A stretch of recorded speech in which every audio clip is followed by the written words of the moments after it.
Hi, welcome to the Velo Vlogger, where a YouTube channel is going to be dedicated to all things cycling, bike safety, biking roads, bicycles, whatever I can get my hands on, or just talking about cycling in general, maintenance, modifications to velomobiles, and that brings me to my next point, mostly velomobiles. I'm very excited about them. I just recently bought one and I love it.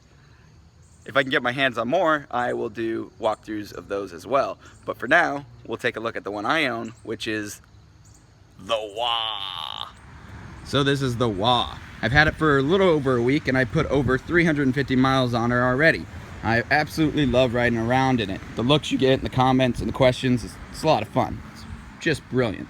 You may notice I've already made some modifications to it. I've added some reflective vinyl, not because I necessarily wanted to, but because I took a hairpin corner going a little bit too fast. These are easy to tip, and I did do so, crashing into a metal fence. Caused a little damage to the nose of the WAW. The paint job got chipped up a little bit, so I used the reflective vinyl to protect it as well as to make me more visible. But that's one of the features that I want to first talk about the WAW that sold me on it. The nose of the WAW and the tail of the WAW are completely removable. Of course, this is to gain easier access to the items that you need to perform maintenance on. But one other benefit of that is that if you do damage the tail or the nose, you don't have to buy a whole new velo. You can just replace the nose or a tail, of course for a small fee. Well, not a small fee, because as I've learned with velos, there's no such thing as a small expense at all. The next feature I want to talk about on the WAW by Katanga is not this sticker, it's the hood system. Yeah, you might think, well, what's the big deal about that? Well, on the WAW, I really liked how the hood system was integrated into the design and concept of the velo. Not saying that other velos are an afterthought on the hood, but just the smoothness in the way it just works with the whole velo on this, it's brilliant in my opinion. It's hinged into the mirrors. It has magnets at the top of the Smurf hump here that helps keep the lid closed. There's bungee cords on the inside in case of high winds, right here on either side, that you snap to the inside of the hood, keeps it down so if a wind comes in the back, it doesn't blow it up and off your velo. Just an extra added safety to it. I will say that when it is on, there is not much airflow into the velo. It gets really hot in here when you're pedaling. But this top visor part here does come off with two simple little screws here. You can do it by hand, or if you don't have a tool, it was really easy to get on and off. It has a storage bag that does fit in the back of the WAW right here in this space. Fits perfectly, and I can also tuck, there's a little void it creates like right here, and I can tuck a few things even under that. There's not a lot of storage space in the WAW. That is one downfall of the WAW. I wouldn't say a downfall, it's just different from other velos. I do ride it without the hood system altogether if I know we're not going to have any bad weather. It is so easy to lift out. So that's how easy it is. Now, if I know we're not going to have any rain or anything, it's going to be beautiful. I leave that whole system at home because it allows more airflow into the velo without it. If it's going to be bad rain, but it's going to be raining and it's not raining before I leave, I take out the visor, I store it in the back of the velo, and I just go ahead and ride with the lower hood part in case I do need to put the visor on. If there is one complaint I do have about the WAW so far, it is what they call the GPS mount system that you can get as an option with this velo.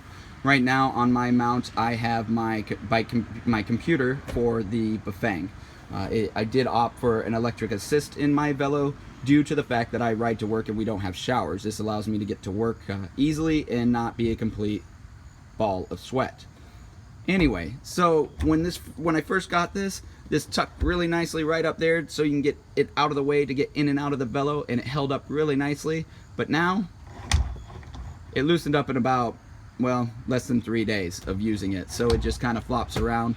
It is a modification. Hopefully I can find some kind of screw and nut system that will hold it tighter. I've tried to tighten it. I know that's the obvious thing, but it just doesn't. Nothing you do, it doesn't tighten back up. It just stays loose. It's tight side to side, so I can stick it up there, but it does work its way down as I'm riding, and you gotta shove it back up. You can shove it in behind and it kind of holds up. I'm thinking about adding some Velcro just to keep it up there, but while I'm riding, I like it down here, but it just kind of flops around. So that is one thing I think Katanga should look at in the design of their mounting system. We hinted a little bit about the storage on the WAW. If you want a touring Velo, the WAW is not for you. There's not much for storage. I have been able to fit the hood visor in the back along with my backpack for clothes for work, and also a small bag of groceries, and I do mean a very small bag of groceries. It was still a tight fit, but there is a little space. You would have a little more space if you did not carry a battery for the electric assist, so it does give you a tad bit more room, not much. Like I said, if you're looking for a lot of storage in Velo, you might want to look at a Strata maybe, or a Mango. See, as you can see, you probably don't want to be a claustrophobic person if you want to ride a Velo. It is a very tight fit in here, but it's not uncomfortable. I do have a little space. Once you hone in exactly your seat position, it's very, very comfortable to sit in a Velo. You sit in a reclined position like most reclined bikes or trikes that you see out there. I do have a little room, maybe ½ inch or so on each side, and a little space before my top of my shoulders hit the edge here. You do have on the right hand side the little battery pack that controls all the lighting system. Your right stick, because this is tank steering, whereas most Velos have a tiller steering, there's advantages and disadvantages to both of them. I opted for the roll-off hub, which I highly recommend. I love it. It is awesome, especially when you're stopping, going. You can go from 14 to 1 to 14 at a standstill. On the left-hand side, you have your left control stick that does have the turn signals and horn components and the high beams. Up here we have our control of the electrical system. This is the on-off switch. This controls the white LED lights in the mirror cones if you get that option. And this controls whether things blink or all the way up, don't blink, or you just turn it off. As you can see on the left hand side there, that's my high beam. I'm controlling it on the left stick here. The turn signals has a nice feature, that beeping noise to remind you, hey idiot, don't go down the street with your turn signal on. And then we have a horn. Well, it's not really a horn, it's, well, just here. More of an alarm sound. I don't love it. People don't know what it is. Some people start looking up like as if it's a bird coming up behind them. I would like also to add a bell on here, like a traditional bike bell. But for now, I just use the old-fashioned, on your left, which works sometimes and sometimes it doesn't. If you noticed this little guy earlier, it does not come with this Velo. I added it. It's the quad lock system. It's a phone mounting system. I absolutely love it. I have it on all my bikes. I even have some mounts in my house near wall chargers, so your phone is up off the floor or off the table and hanging on the wall charging overnight. It's really a nice system. I'm not getting paid to say this, but check it out if you haven't. The WAW does come standard with a bike computer. Now, it's not the most advanced bike computer out there. It does the trick. It is wired, not wireless. It does not have a backlit screen. I wish it did. I think there's another wired one from Sigma that does. I don't know how easy it would be to swap out. I haven't really looked into it because I pretty much use my phone as my bike computer anyway, so it's not a huge deal for me. Let's take a little closer look at all the lights and the lighting package for the WAW. Right now they're set to a blinking. Those top lights are not broken. They are actually brake lights when the left brake is pulled in.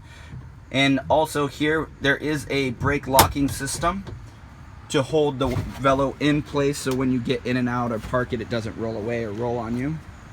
With that pressed in, you can see the brake lights are on the top, so letting drivers and cars know you're stopping, basically. Nice feature.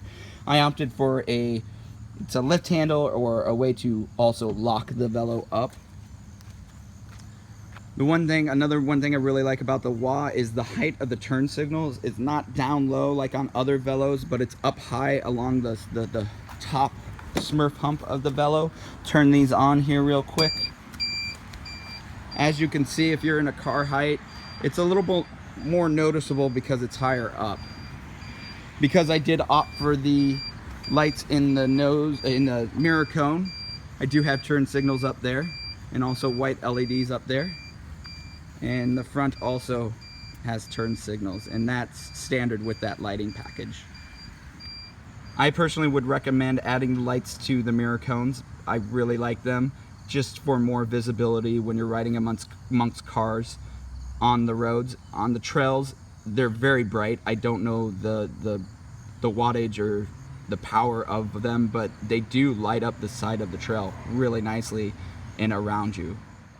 Well, that's my quick walkthrough of the WAW. If I missed anything, just make a comment below and I'll be happy to expand upon it or shoot some more videos so you can see it in further detail. Other than that, the last point I want to make, if you're looking at buying a Velo, figure out what you want to use it for mainly. I wanted to use mine for commuting, so I wanted certain features that worked for me. You might want to go fast, really, really fast, and there's Velos out there that are better for that.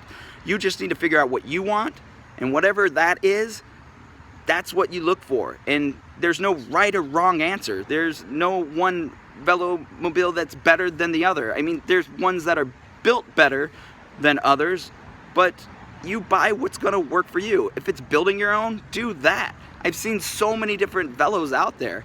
And if you want more information or a really good community to tap into, go to bentrider.com. It's been fantastic. When I found that forum, there's a specific Velomobile forum, and these guys and ladies are great. They give you all kinds of information. They're very friendly, they're very helpful. It's a great group of people. They will give you so much information your head will spin. So I highly recommend that as a resource before buying your first Velo. Other than that, ride safe and ride free.